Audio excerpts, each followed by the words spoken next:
Alright, what's up everyone? Welcome back to some more of The Great Ace Attorney 2. So, we recently paid a visit to Soseki once more and we're preparing for the second part of the trial to begin. So I hope you all continue to enjoy watching. Now let's get to it. Alright guys, welcome back. We're gonna continue on with talking with Soseki over here.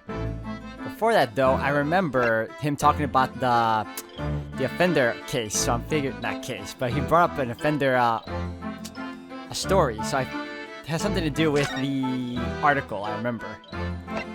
So I can find it though. The capital offender, that's what he brought up. So let me see if I can present this to him. What's this? It's a newspaper cutting that we found in Mr. Shakespeare's room. Ah, so he knew, did he? Sorry? About this man, Selden. A convicted killer, and the evil spirit behind the curse that afflicts my lodgings. What? He's already taken one young man's life, and now he's trying to take the life of another, a miserable mustache, much maligned Japanese man. Mr. Natsume, if you know something, please, you must tell us. Tell us everything you can about this evil spirit. Ah, so there's a third. Capital offender Selden. The truth is, I didn't know the details myself until very recently. That Selden man was arrested about a year ago now. And at the time, he was hiding out in the lodgings at Mr. Garrideb's house. What? He lived where you do now? That's right, yes. Exactly where I live now. In my very room. So, wait. Is Selden the guy in the picture? Oh my, your room was previously occupied by a criminal found guilty of a capital offense? But before his sentence could be carried out, he died in prison? That was 3 months ago now. And that's when it started. The curse. What really is this curse you keep mentioning, Mr. Natsume? It's already caused one death. A few months after the criminal passed away in prison. A man died in the room. The man who rented it after Selden, in fact. The poor lodger. He was found dead in mysterious circumstances. The room I locked from the inside. Locked from the inside? Exactly like the case we're dealing with now? So, that's the convict's curse, is it? Yes, well, that was the start of it.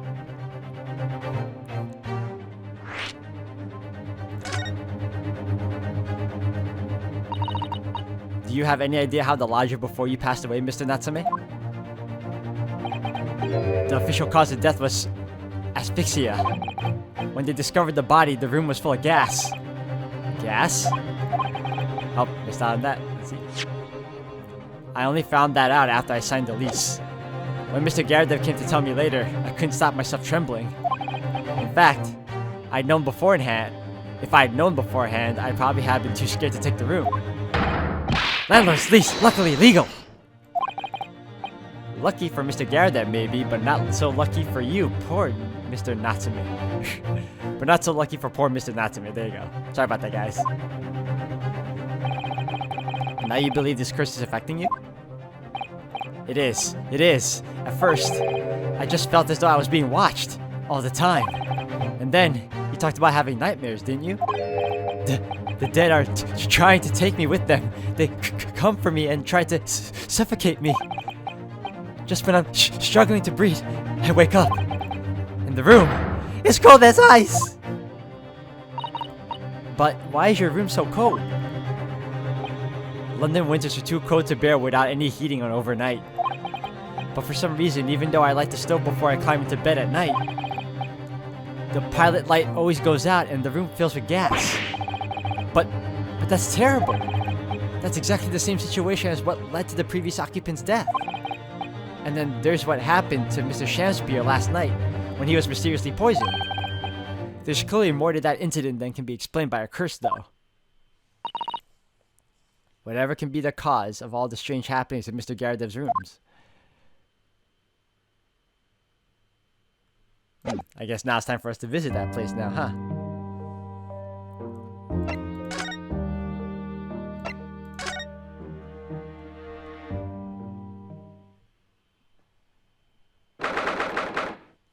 22nd of February, Mr. and Mrs. Garrideb's room. Ah, you're here now, Mr. Garrideb. Right, bally business isn't for me, you know, getting out about.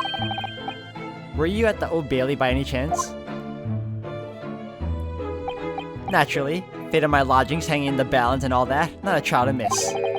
The fate of what's already been dubbed your haunted lodgings, yes. Of course, the place has caused quite a stir around the capital on more than one occasion already.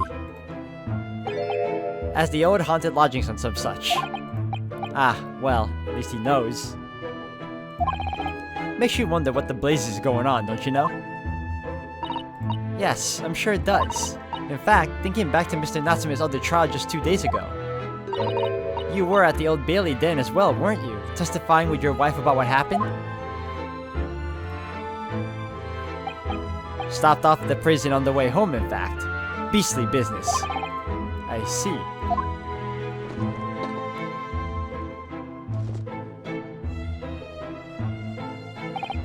So, what brings you to my haunted abode today, huh? To talk to you, good sir. Some fishy fellow from the Far East and a failed actor chap of questionable character, huh? Yes, the house does seem to have become something of a magnet for rum fellows of late.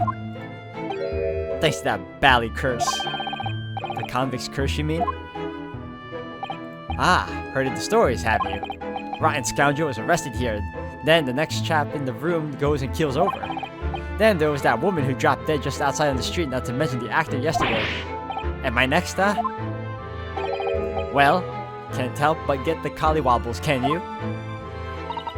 When you say the woman who dropped dead outside in the street, do you mean Miss Green?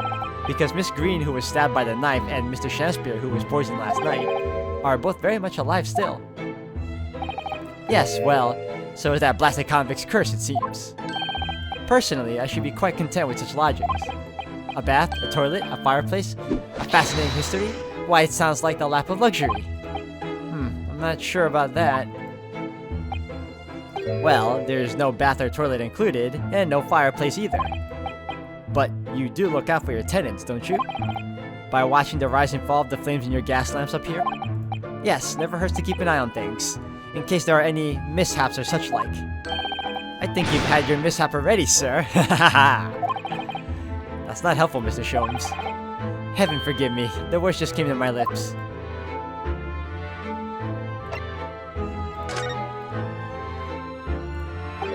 Some fishy fellow from the Far East and a failed actor chap of questionable character, huh? There's no need for that, Mr. Garrideb. That's right. Mr. Natsume is in no way fishy. He is undeniably peculiar, however. Is it right that he took the vacancy immediately after the previous tenant passed away? Yes, that's right. I asked the estate agent to find someone and he popped up the very same day. Never came across a chap so keen for a place with a background, as it were. I don't think it was the room's background he was keen on so much the cheap rent, actually. So, how long has Mr. Shakespeare been lodging under your roof? That failed actor chap. Let me see. Oh, of course. Yes, it's been 3 months now. Quite sure of it. Only 3 months? He's quite new here too, then. And to what do you owe your certainty in that regard, Mr. Garrideb, if I might ask? Well, it was that Selden scoundrel, as it happens. Selden? The convict, you mean? Do Selden and Shakespeare have some kind of connection, then? Tenancy. That convict chap, Selden, passed away in the clink 3 months ago now, you see. Some malady or other. Yes, we've seen the report from the newspaper at the time.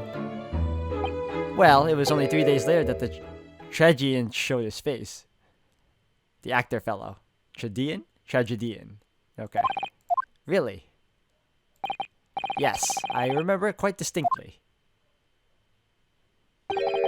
'Tis small, this world we inhabit. Prithee, landlord, hear my request.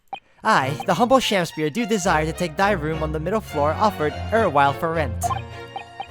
Terribly sorry and whatnot, but that won't be possible. I already have a lodger in the middle floor. Ground floor room's vacant, though.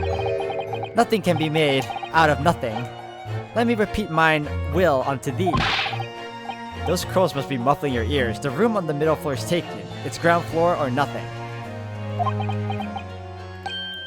Very well, we have an accord. Glad to hear it. Lo, a Shakespeare dance to celebrate. Is that his thing? From what I heard in court today, it sounds like the chap was thieving gas.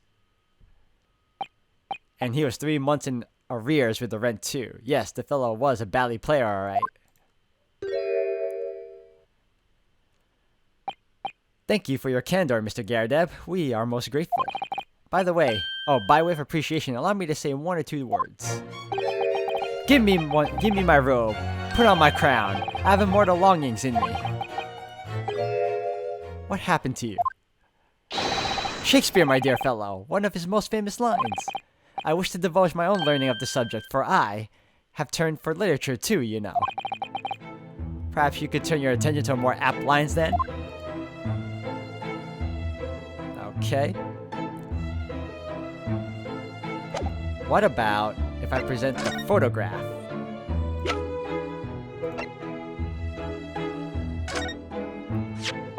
Mr. Garrideb, could I ask you to look at this photograph?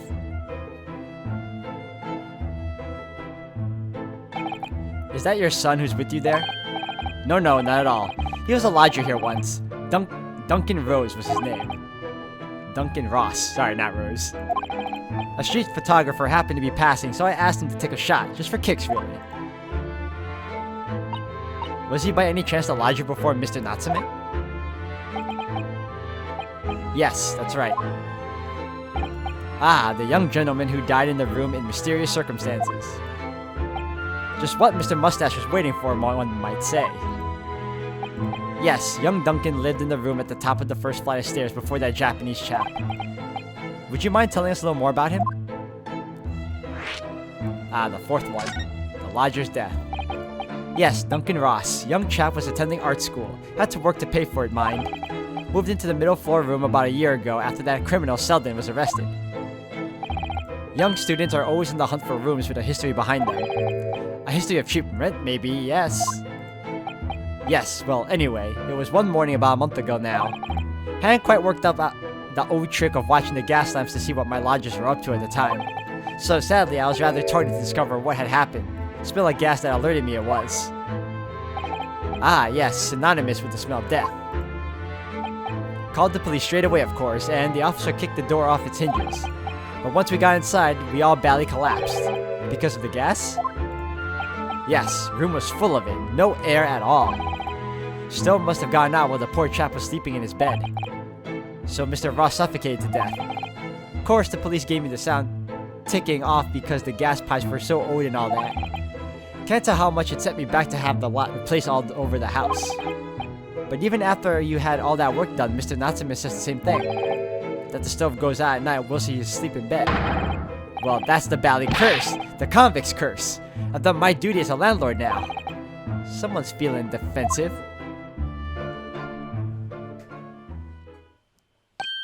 Ah, that reminds me actually. Yes? About young Duncan, the night before the poor chap perished. He'd been writing a letter of affection to a young lady. A love letter, you mean? Yes, where did I put it now? Ah, here it is. Left it on my desk. If you'll excuse me, let me see it now. What does it say? To my most beautiful and charming sweetheart. Do you think that we should be reading such a personal piece of correspondence? My dear Miss Susato, this is precisely why I preface my reading with, if you'll excuse me. I will not excuse you, Mr. Sholmes, no. Sadly, he didn't address it though, so I have no means of delivering the thing. Rather sad, really. I think I know who he gave it to. She also has a picture of him. I see, it's gonna play on my mind. But really, the identity of Mr. Ross's sweetheart has no bearing on the case. I think we should leave well alone. Yes, I suppose you're right. Indeed, the intended recipient's address is missing. However, there is a name attribute to the man's most beautiful and charming sweetheart. Mr. Sholmes, please, I've already had to chastise you about this once.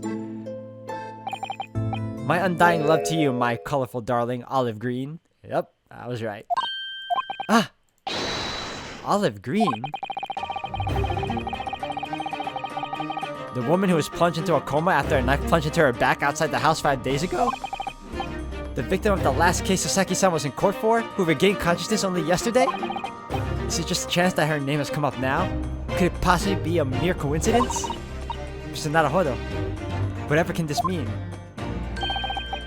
Reading personal correspondence can have its merits, you see, Mr. Sato. Well, you know, if it works, right? Alright, well, I guess it's time to visit the hospital again.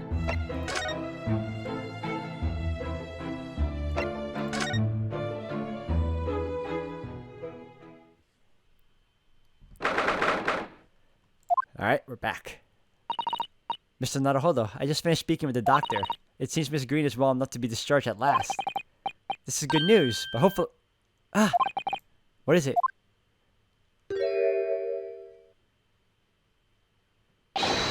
Miss Green!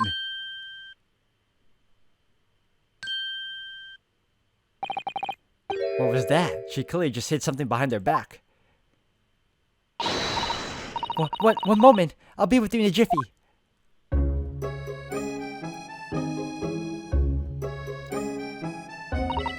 Oh, hello everyone. What are y'all doing here? The doctor said I can be discharged, so I'm just getting my things together. Miss Green, what were you just doing? Oh, nothing, really. I was just about to take some medicine the doctor prescribed for me, that's all. Well, we were hoping to have another quick chat with you if that's alright. I don't really have anything else to tell you. Alright, she's definitely behaving strangely. Let's see if we can coax something out of her. Alright, what is that behind you? This is a bottle that Miss Green was just about to drink from when we arrived. Yeah, she looked rather preoccupied, didn't she? Perhaps it's very bitter. I can't stand bitter medicine. I suppose that could be it. In fact, whenever a doctor prescribes me medicine for a number of days, I always take it all at once. Oh no! Well, if you have to take something you don't like, it's best to get it all out of the way in one go, isn't it? No. Oh dear, and I thought it was Miss Green I should be worrying about at the moment. Okay. Alright, let me talk to Miss Green now. It's wonderful news that you're going back to... You're going back. You're gonna be discharged, Miss Green. Oh yes, I mean, thank you. Once people are better, the hospital staff don't want them lingering and wasting space. Not people like me, anyway. So I don't think I should keep anyone waiting. I probably shouldn't stand around and chat. She certainly doesn't seem to be in a mood to talk, that's for sure. That's it? Really? Alright, well... maybe you know this guy.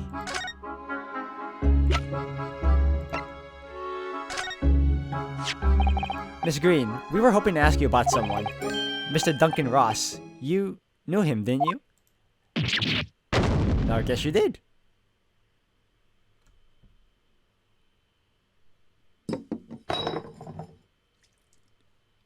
Oh. Oh no, I'm so sorry. The bottle of medicine fell down when she did. Oh, Miss Green, are you alright?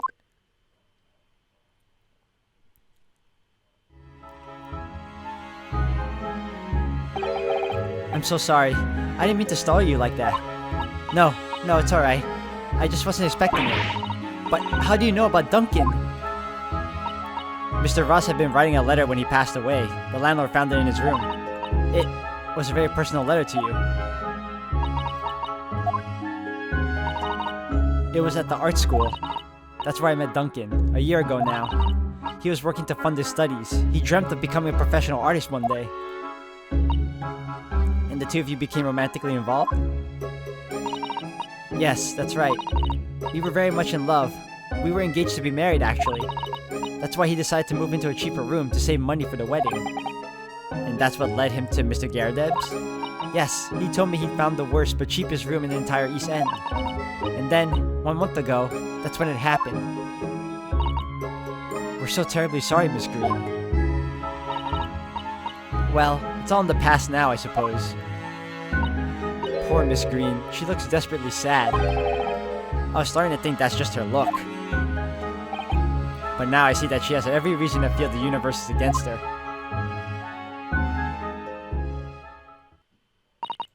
I do hope you won't think I'm being rude, but...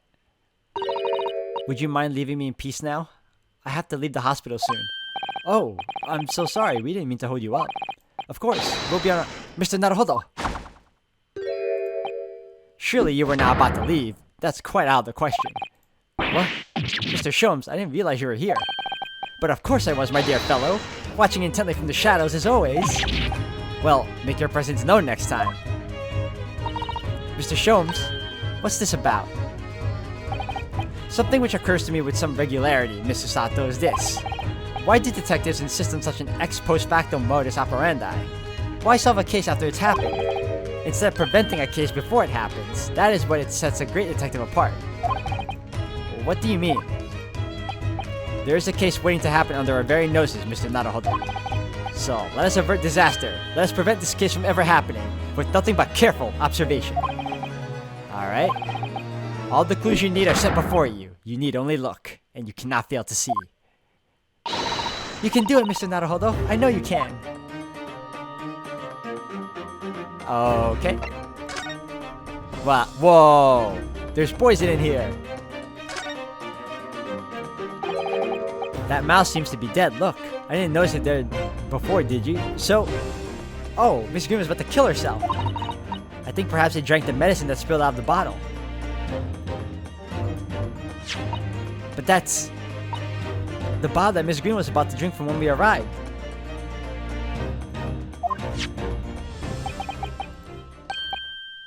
You don't think... ah, I see you've come to appreciate the true nature of this scene. That of a tragedy about to take place. Yes, I think it's falling into place. Miss Green, the contents of the bottle you had before has spilt out on the floor. And the poor mouse that drank it has sadly died. Ah! I think it's clear that the bottle must have contained a powerful poison.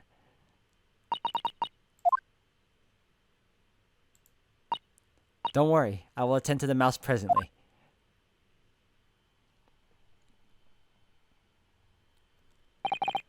Miss Green, were you intending to go the same way as that rodent? To take your own life? Ah! Once we'd left, you would have put it to your lips again, wouldn't you? And taken the poison. No! Miss Green, please! Please talk to us!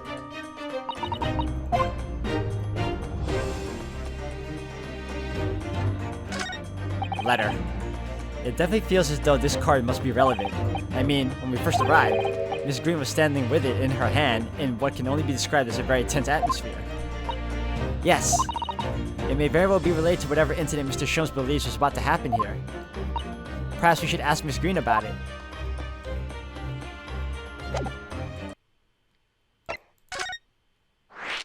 Oh, 2 now. 10 seconds later, and we would have arrived at a very different scene here. In all probability, we would not have enjoyed this most delightful conversation. Of course, perhaps it hasn't been quite so delightful from your perspective, Miss Green.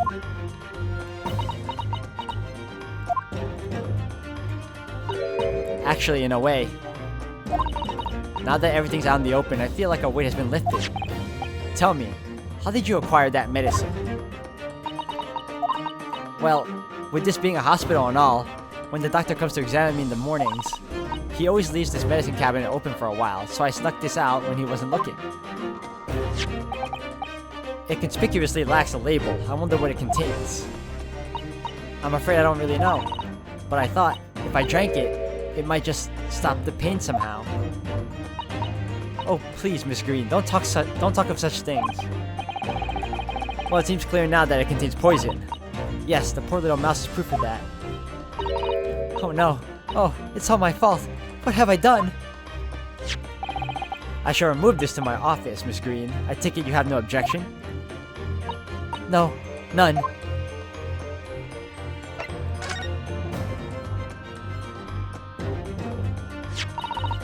Neither the sender's name or the address appear to be written on the envelope or the card. It arrived by post at my home the day before the incident that put me in the hospital here. I have information regarding the death of Duncan Ross. Come to the Slug Salad on Briar Road at 5 p.m. on the 17th. Don't tell anybody else about this letter or the meeting. It is a matter of utmost importance. Wait a minute, the 17th of this month? That's the day you were stabbed on Briar Road. And 5 p.m. is precisely the time when the incident occurred. The Slug and Salad, yes, a pub on the northern corner of Briar Road. Briar Road, being the street that Mr. Garrideb's house is on. Does this mean that... Yes, I'm sure you've guessed. That day when I was struck in the back by the knife, I was actually on my way to the Slug and Salad. Goodness! So that's what you were doing on Briar Road that day. I'm sorry I didn't say anything before.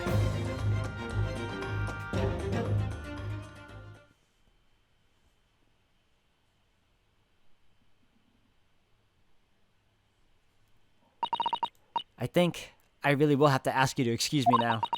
I've told you everything. Yes, I'm very sorry to have had to drag up such painful memories for you. No, it's fine. Miss Green.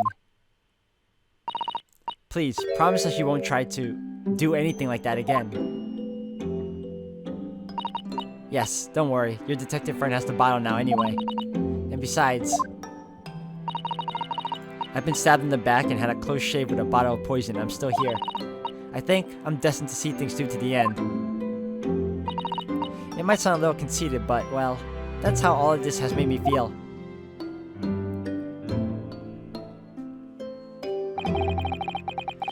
Leaving Miss Green and St. Bartholomew's behind, we made our way back to Baker Street with Mr. Sholmes. Well, it would appear we've reached the end of the investigative trail for today. Yes, it's late. And, Mr. Naruhodo, did you discover anything that may be of use to you in the court tomorrow, do you think? Details about Mr. Shakespeare, Mr. Garrideb's lodgings, the convict, Selden? There are many facets to this case, and we're yet to see the heart of it, if you ask me. That's my feeling, anyway. I can't help wondering about the results of the analysis into Mr. Natsume's tea, you mean? Yes, will they have found strychnine in it or not? Well, I fear that either way, it will be hard to escape the grip of our friend, Mr. Reaper. Oh dear. Yes, Back Van Zeeks. But I wish you every success, of course. And though I was late to rise this morning, tomorrow will be a new dawn. I intend to spring from my bed at crisp hour and attend the trial.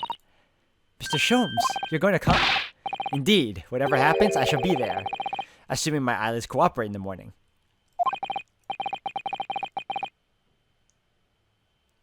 Well, I think we've done all we can. All that's left is to remain focused and keep fighting for Mr. Natsume's cause until the very end.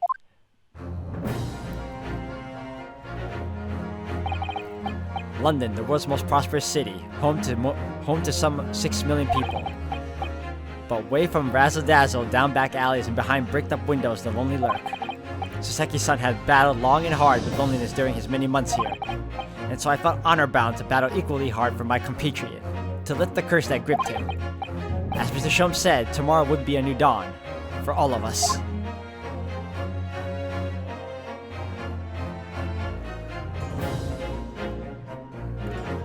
Alright guys, I'm going to end the video here for today. Thank you all for watching. When we come back, I'm assuming it's part 2 of the trial.